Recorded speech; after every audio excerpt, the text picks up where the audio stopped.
I do lots of videos about car leasing and car finance, and with the leasing side of things I get lots of questions still about how exactly a lease deal works and who it works best for, but really the nuts and bolts of it. So what I wanted to do is one video that basically puts lots of these bits of other videos together and explains more about car leasing, exactly how it works, how to find the best deals, and to see really if it's the best option for you or if there's something else that might be better for you. So as I say, I have done a few videos in the past that deal with some of these things, but I just wanted to do one that puts everything together in quite a concise way. So how it works, okay? We look at a deposit. That's not a deposit that you get back at the end. That's a deposit as in an initial monthly payment. So let's think of that as your first payment, the deposit. There's all sorts of different deals out there, but they range between 1 month and sort of 12 months as your upfront payment. The most common one's probably 3 or 6. The deals generally go between sort of 2 years and 4 years, the most popular. You can get 1-year deals, 18-month deals. But personally, I usually go for 2 or 3. I think after the 3rd year, the car's out of warranty and you need to MOT it. And I don't want that hassle if I'm leasing a car. So I want it for the first 2 or 3 years. And then you look at the number of miles you're going to do in the car every year. And those 3 things, the amount you pay up front, the amount the length of time you want to keep the car for, and the number of miles you're going to do each year in the car, determines the price you pay, okay? So the longer you have the car for, the fewer miles, the bigger upfront payment, the lower the monthly payment's going to be. All right. So in terms of the mileage, you agree the figure at the start of the lease. Let's say circumstances change and you go over that when the car goes back. You pay an excess mileage amount. So that's a pence per mile that you've gone over. That can be as low as 2 or 3 pence. It can be like 40 pence. So it's really important to know that excess mileage level at the start. You then get options for a maintained deal or non-maintained. Generally a maintained deal means the cost of the servicing of the car and cost of any tyres is included in that price. Normally, in my opinion, it's not worth it, okay? So you're paying 40, 50 quid extra for a maintained deal quite often, depending on the value of the car.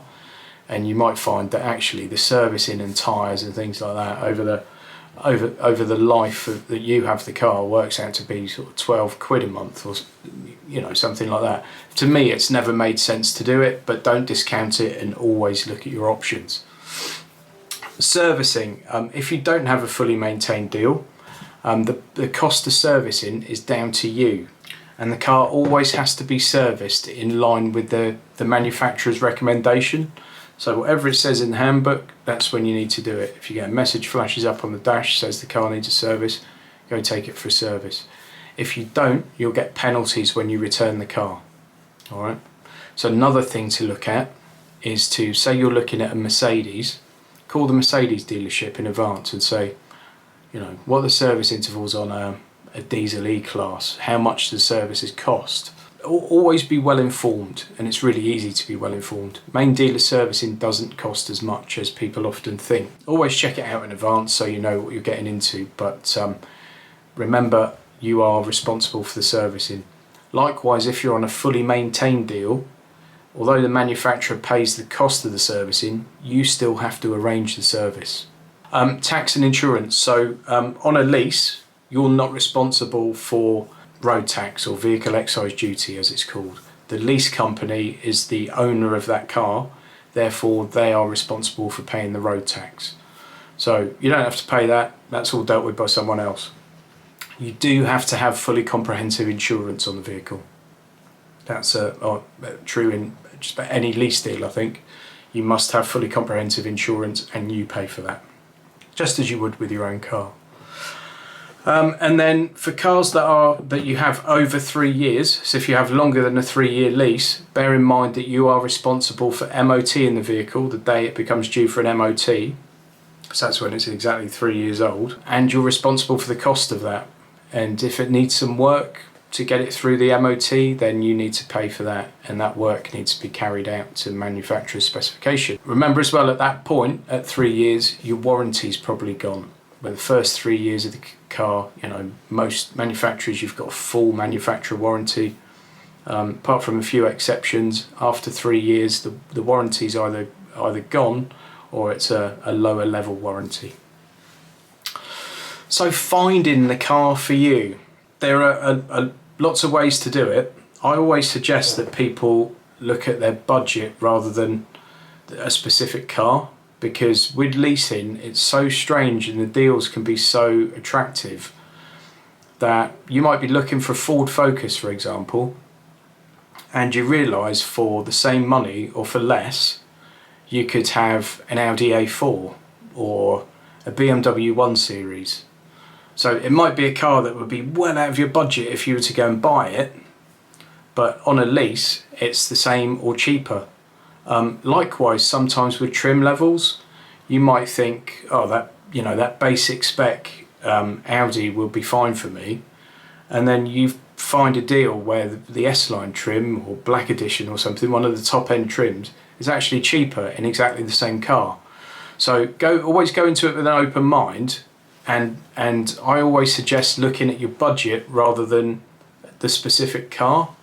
If there is something you really specifically need, like say you need a 7-seater, I don't know, a Citroen Picasso, or they're not called that anymore, are they? A C4 Space Tourer is more expensive than a BMW 3 Series, right? But the 3 Series, no point looking at because you need 7 seats. Just look at all the rivals. So look at every 7-seat car available. Sometimes you can be like fairly astonished by the deals, and the deals move and change very, very regularly. Okay, so do shop around, really shop around. Once you've found, let's say for example, like a car that seems to have a few deals at the moment, at time of recording this, is the Land Rover Discovery Sport. So let's say you've realised that the Discovery Sport can be had for a fairly low monthly fee. At the moment they're about 350 quid. You've found that, you've found a deal. Now it's time to look at every possible place you can look for that car and that spec. So there are some comparison sites like leasing.com, Cars to Buy, Lease Loco, and they will go through like the broker market generally. There might be some direct manufacturers on there, but it's generally the broker market. As usual guys, if you're enjoying the video, please just give me a quick like and please leave a comment. Tell me what you think, it helps me massively and it helps to get YouTube to promote my videos. So please give me a thumbs up. Thank you. So the broker basically sits in between you as the customer, the finance company and the manufacturer, and they're looking to put the deal together and get them out to people as attractively as possible, so in the hope that you get it from them. Brokers often charge an admin fee, and then they'll take a small commission from the finance company or the manufacturer. That shouldn't add anything onto the price. The admin fee is something you have to pay, and you usually pay that separately. It's not included as part of the overall cost of the lease. You would pay that upfront on top of your initial payment. So if you can't find a good enough deal from a broker, you can look at direct from manufacturer or direct from car dealership deals. You tend to find those on What Car Leasing. That's a good place to look for them. You will find them on some of the other comparison sites, but What Car Leasing is a good place if you just want to focus on those direct manufacturer deals. Doesn't always mean you're going to get the best deal. It's worth always looking at both. Sometimes they'll have amazing deals that don't go out to the brokers and vice versa. The best deals are sometimes on brand new models, but more likely on models that are either about to have a facelift or about to be replaced. It could sometimes just be like a strange spec of a car that nobody seems to have bought, and the manufacturer or the dealer's got so many build slots and they need to get rid of some of them, or suffer a financial penalty. There's not always a great deal of rhyme and reason to the deals, and as I say, they change rapidly. Something that's this month is 400 quid might be 250 next month. You just really don't know.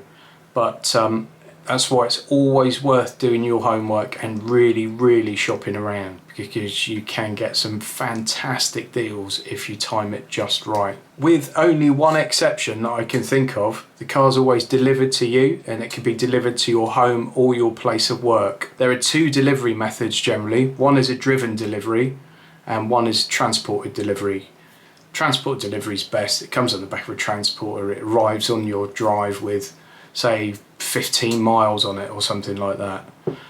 If it's a driven delivery, that dealership, well, the storage facility that it's at could be anywhere in the UK, and that's being driven to your home. So it might turn up with 300 or 400 miles on it. Don't worry.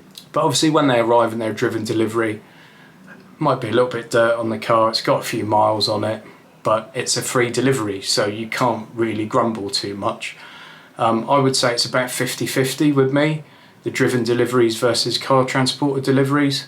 It all depends. You never know until the day, really, and it all depends on that particular finance company, what else they've got going on. But either way, it's not too much of a problem. The one notable exception is Tesla. So with the Tesla, you have to go to the facility. Somebody takes you through the car, shows you how to get into it, how to operate everything, how to charge it. So there's that little handover. For that reason, I guess, they make you go there and collect it. Also with a Tesla, make sure you inspect the car properly, because the build quality is very variable on some of those, and it's better to notice something right there and then rather than when they go away. That's true of any of the cars, really.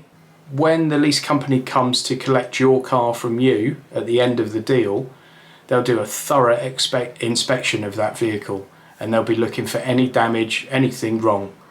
You should do the same when it's delivered. Go through it. It's so easy to say, oh, it looks fine, thanks, because you just want to get in the car and drive it and start poking the buttons and everything. Do a proper inspection of it. I've had a car once with a paint defect in it, and I pointed it out and it was all corrected, no problems at all, but that correction cost about 600 quid. If I hadn't have pointed that out, I may have been liable for it at the end. So always inspect the car properly when it's delivered. Okay, now we're going to say you've got the car, you've taken it for the service every time you should, it's got road legal tyres on it, you've got to get ready for it to go back. So this is at the end of your lease period.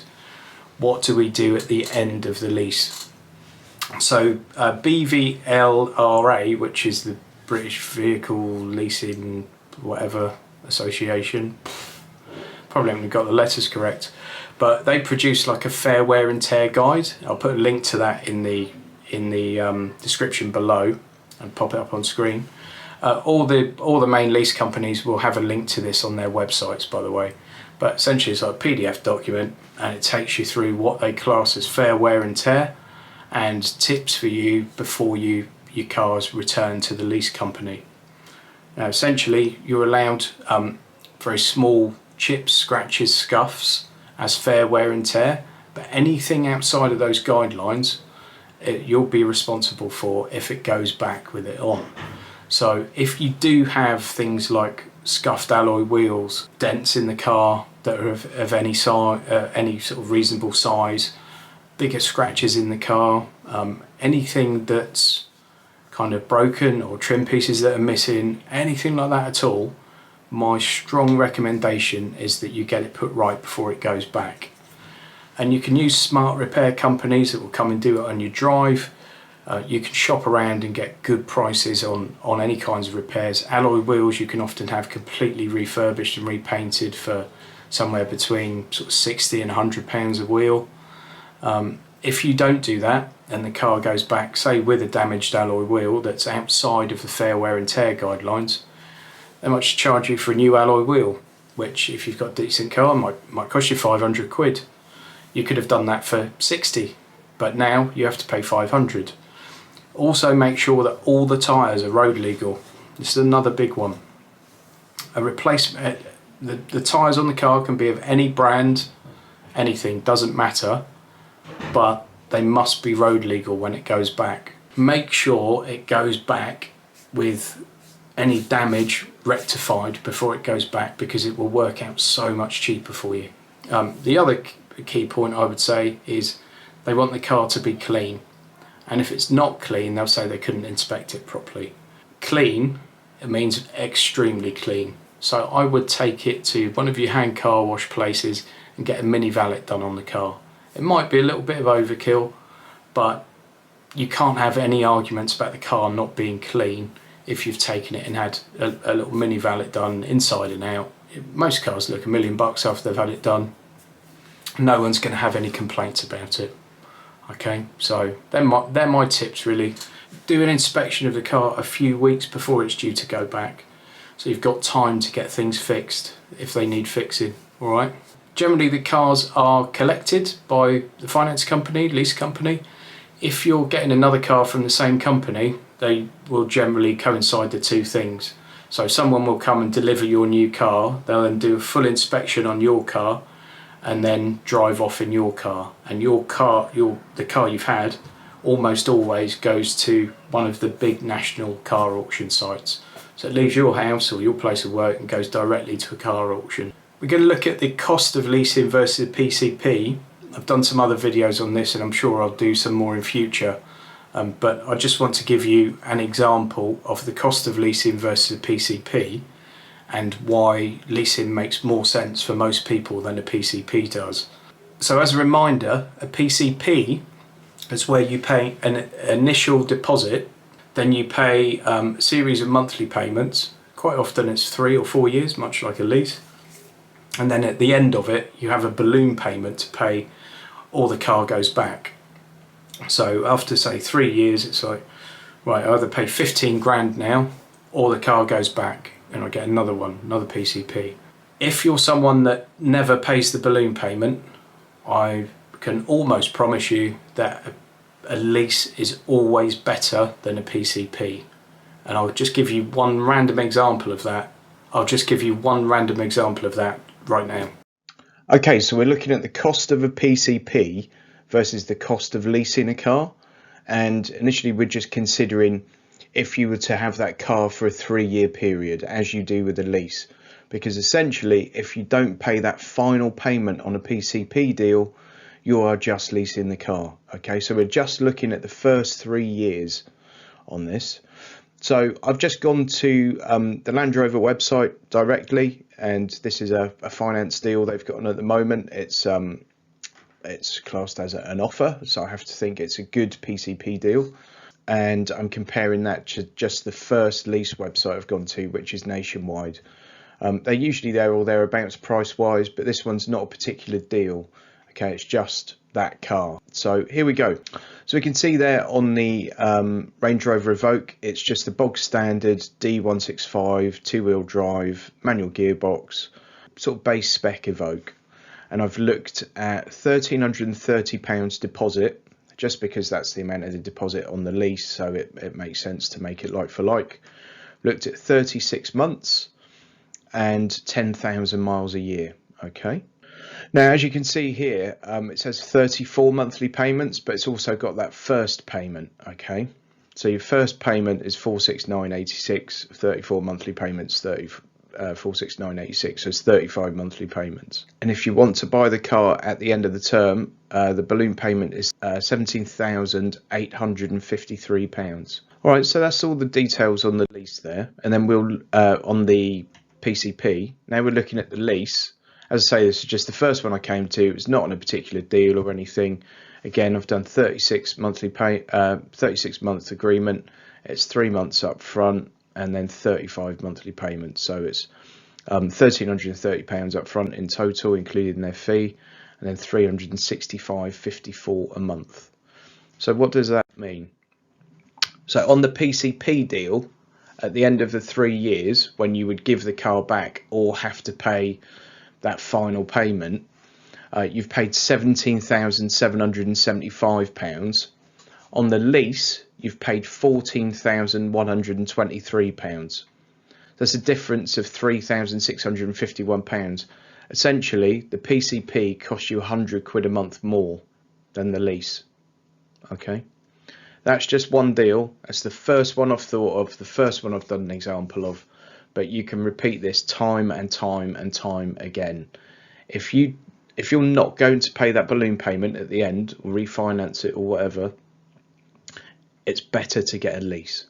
If you did get a loan for that final payment, just looked at it out of interest to see what it would cost you.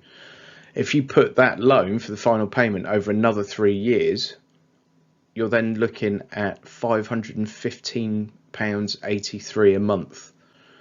So the second 3 years of having that car have cost you more than the first 3 years. And obviously in the second 3 years, your warranty's probably gone. You've got to expect a bit more in terms of maintenance and servicing than you had initially, because things are now starting to get a bit more wear and tear. And you've got to do the MOTs every year. And of course, once it becomes yours, you're responsible for taxing the vehicle, which under a lease you're not.